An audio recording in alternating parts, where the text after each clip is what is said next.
Hello and welcome to the Literary Lair, and to the first video of 2023. Yeah, I know, 2 list videos in a row, it's a cop-out, but it's my show and I wanted to do another list.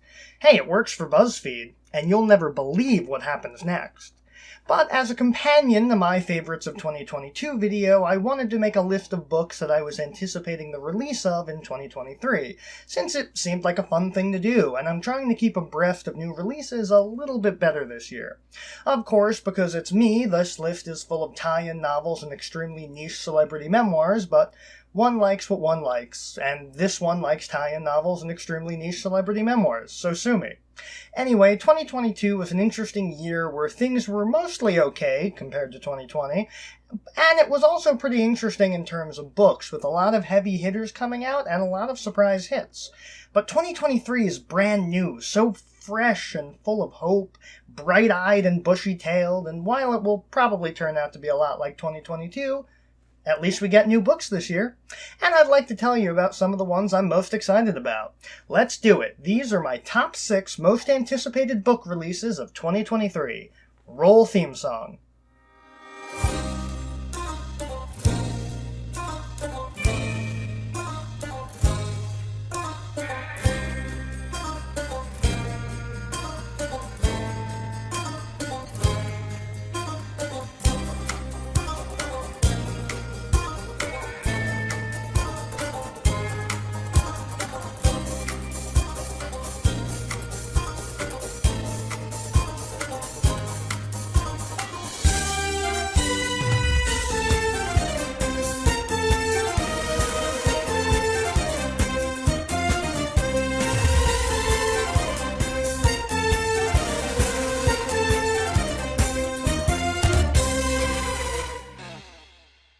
Coming in at number 6 is The Zygon Invasion by Peter Harness. The reason I'm anticipating this one should be pretty dang obvious. Not only is it another assurance that I'll have something good to choose from come 2025, which is when we'll be getting a 12th Doctor novelization, assuming the show still exists in 2025, but it's also a novelization from an episode that, while not perfect, is at least something that will be really interesting to read in prose form.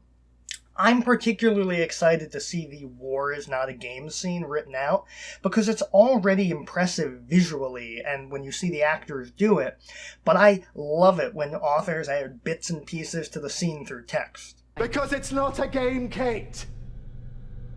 This is a scale model of war! Plus, I just really love the Target novelizations, and I like that they're doing one that's not a regeneration episode or a special.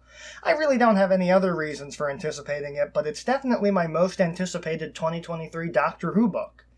Mainly because it's one of the only ones that I see that are coming out this year, since our incumbent Doctor hasn't actually had a full episode yet. What? Coming in at number 5, it's Hey, This Was Really Fun by Noel McNeil. So this one I'm not actually sure is a 2023 release, but I backed the Indiegogo in 2022, so I assume it will be. And besides, I just really want to talk about it. Plus, it's good synergy with my Best of 22 list because it's also puppet-related, like the Salmon Friends book. Growing up, one of my favorite shows was Bear in the Big Blue House. One of my mom's favorites, too. She still swears by the potty training episode. And a name that I was completely unaware of as a kid was Noel McNeil, and it may be a name that you're unfamiliar with today, even if you're familiar with Bear. Noel McNeil is a puppeteer, specifically the puppeteer and voice behind Bear, and he's releasing a memoir. I already love celebrity memoirs, doubly so when it's an actor that I have a real affinity for, but to have one that documents the life of a puppeteer that worked not only with the Muppets, but every other major puppetry-themed production I watched as a kid is a really nice bonus. Because Noel McNeil was also, in order, Leon from Puzzle Place, Keiko from Ubi, Lionel on Between the Lions, and many, many others. And I, for one, can't wait to read about his long and varied career, particularly the bits about what it was like playing Bear.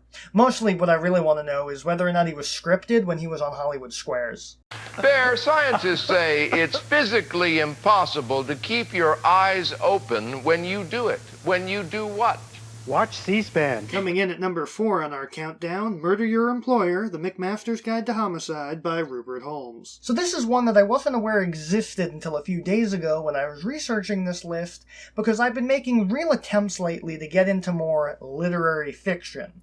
What is literary fiction, you may ask? Well, the real definition is pretty much any fiction that isn't genre fiction, but my definition for it is stuff that isn't sci-fi or tie-in novels. Or sci-fi tie-in novels. Listen, I have a type, okay? Pretty much it's the type of stuff that makes the New York Times lists, but isn't a 1,000-page book on Abe Lincoln. Anyway, that tangent aside, the reason I was researching was that I wanted to put some things on the list that wouldn't necessarily be on my radar, because I want to challenge myself this year, which meant branching out into all the genres, even the ones I wouldn't normally read, and this one caught my eye. A title like that'll do it to you, but it wasn't the title that I found interesting. It was actually the author, Rupert Holmes. Hey, Rupert Holmes wrote Timothy. That was about cannibalism. When was that popular? Not that... Huh? What was that? Oh, I'm being told that, in fact, it is indeed that one. Huh, neat. I've also been getting more into mysteries recently, so between the title and the author, that intrigued me enough to add it to my already mountainous TBR list. But I'm making it my New Year's resolution to only read new things, or things that are new to me this year, and I also want to read a book a month at least, so I'm gonna need things to read, and this novel about a school that teaches the art of murder will hopefully be as interesting as songs about not-so-cheating spouses and cannibals. Did I add this one to the list mostly so I could just make the Mystery Science Theater 3000 reference? You make the call. Coming in at number 3, The Making of Another Major Motion Picture Masterpiece by Tom Hanks. This is another one added to the list under the veneer of trying to read more literary fiction, but frankly what drew me to this one was, again, the author. Although this time, because it's Detective Pep Streebek himself, Tom Hanks. And if you thought I was going to reference any of his other myriad roles, you don't know me that well. And if you're unhappy with the obscure role I chose, just make the reference yourself. I don't have time to come up with quips for all of them. The man's been in too many movies and TV shows. Anyway, I've always wondered what one does when they've won Academy Awards, Emmys, Golden Globes, and SAG Awards, been nominated for BAFTAs and Tonys, received a Kennedy Center honor, a French Legion of Honor, and the Presidential Medal of Freedom. And the answer apparently is, you write a book, of course. This is Tom Hanks' debut novel, and while usually when a celebrity writes a book, particularly a fiction book, it's assumed that they have a co-author, I don't see one listed for this one, nor do I expect one. It's Tom Hanks. The man can do anything.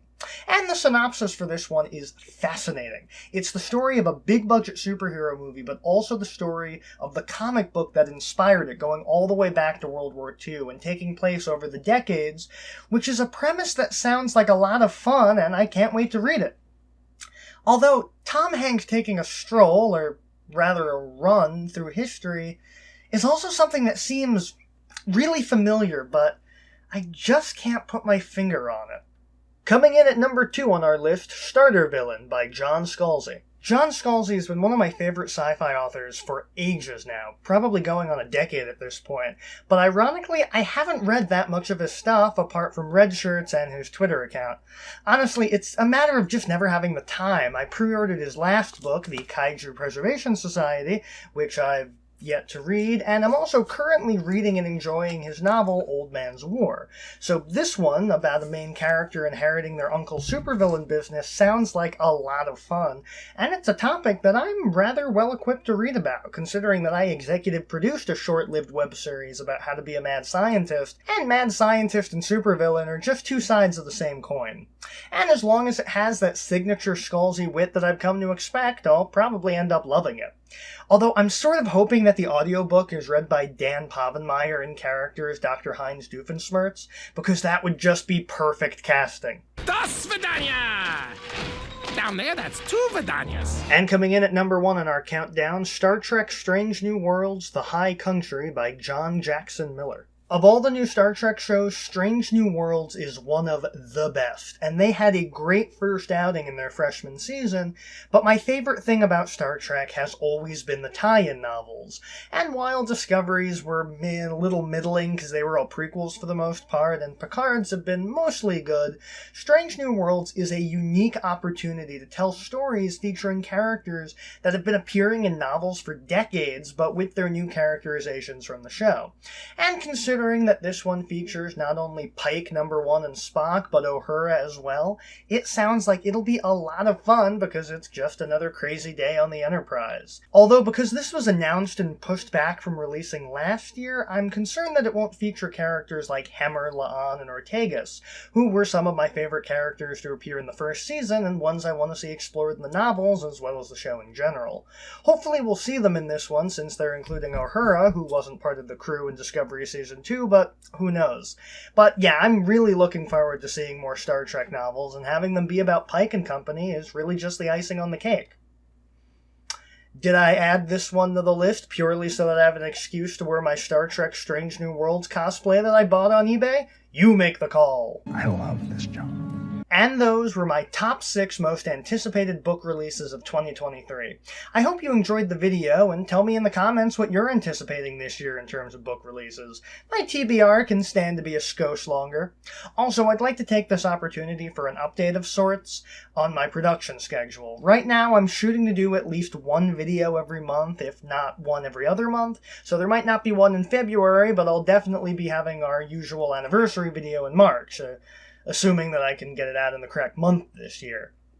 But it's really all down to my work schedule, which I don't really know week to week, and my personal motivation, so we'll just have to see. Otherwise, we kick the year off right with a video right out the gate, and I can't wait to see what else we'll look at this year.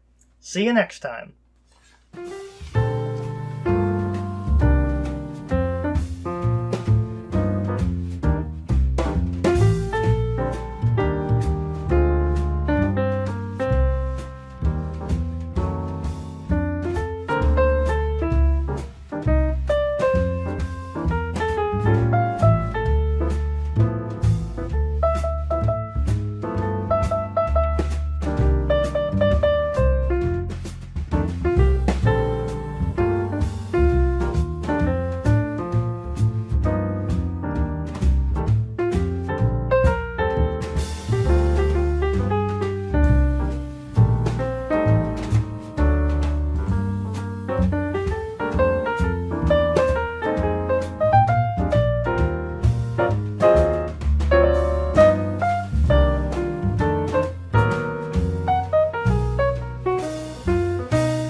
So an interesting thing about this costume is I bought it back when the show came out, and on the show, when I wear my original series costume, I need to put a turtleneck under it to make the neckline right. But for this one, all you need is a black t-shirt, because that's pretty much what it looks like they use on the show. But I hadn't worn this since I initially bought it, and so when I went in to go dig it out, I found out that I had stuck a black t-shirt into the bag just so I would always have one whenever I wanted to put on the costume, and I just want to say thank you, Past Michael, for that amazing bit of foresight.